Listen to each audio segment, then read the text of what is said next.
Ashley Chu, it's so good to see you again. First of all, you've been on our show before, and so we can pick up a little bit, but we do also want to kind of bring people up to speed who may not be familiar with what you do. First of all, obviously, you are an author, an investor, advisor, a number of different things, but the Crazy Koala is your pet project. What is that?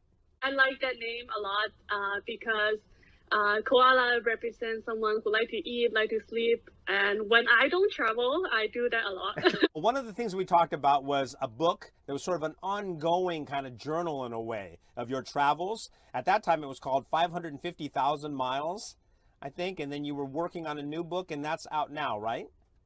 Yes. You see at my back right there, it's called 1 Million Miles. So you've progressed another 450,000 miles, huh? Oh yeah, it's not easy to do that. You were about 120 countries. I think this one covers around almost 140, right?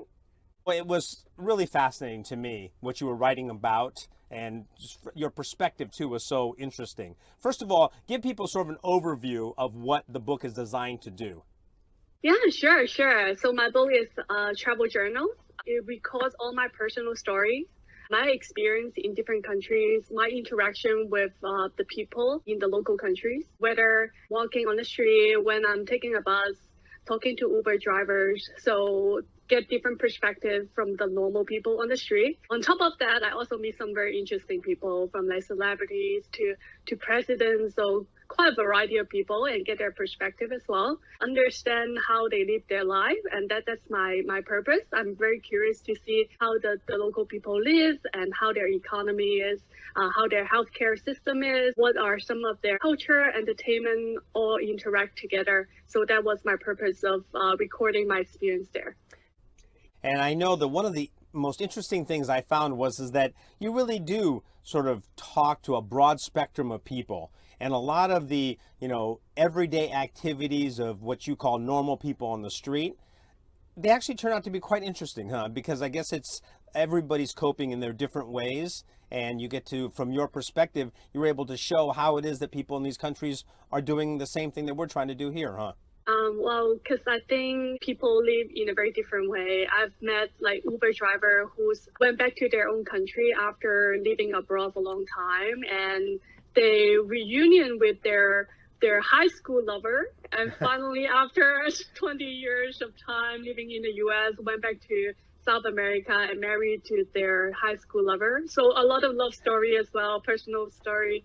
I think that people's philosophy of life changed over time, and really interested to hear about their perspective. I know, and you really do let people tell their story when you're talking about people. I never feel like you're trying to force your own narrative or your own perspective on it. It's just like really what the people are talking to you about is really what they're thinking and what they're feeling. That's a really valuable thing, huh? Yeah, I really enjoy the emotional part of the conversation. That's why I like to write it down and kind of record my emotional feeling towards the person or the country at the moment as well. And in addition to that, I also write a lot about the fun facts of each of the countries that I visit. So there's some of the fun facts quite funny. For example, there's a country called Kiribati, which is in the middle of Pacific Islands. So Kiribati, during the old time, they didn't have the letter S on the keyboard. So they used TI to substitute the S. So it's not called Kiribati, it's actually Kiribati. So right now they have Starbucks, they spelled it as TITAR rather than Starbucks. So they actually substitute that. So there are a lot of very funny stories about the countries that I visit. Little day-to-day things. You are doing all this traveling as well as you are a startup consultant. How is this pandemic impacting your activities? How is it impacting what you would like to be doing? I've been advising some of the travel tech startup, and because the pandemic, their travel tech users and customers are not so active, so they have to pivot their business model to something different. So for example, they are helping with some Dash, like food delivery services that still utilize some of the merchants in their ecosystem, but the business model has changed due to the pandemic, nobody's traveling. And I also set up a personal development coaching company that is about like school counseling, job interview, career coaching, and also life coaching. Because after I met a lot of people from different countries, I get to understand them a lot better from their mindset perspective, why some of the country people, they live more happily than some of the people in a different country. So I kind of gather their life philosophy, and I like to put up this life coaching business to help people and to live their life better.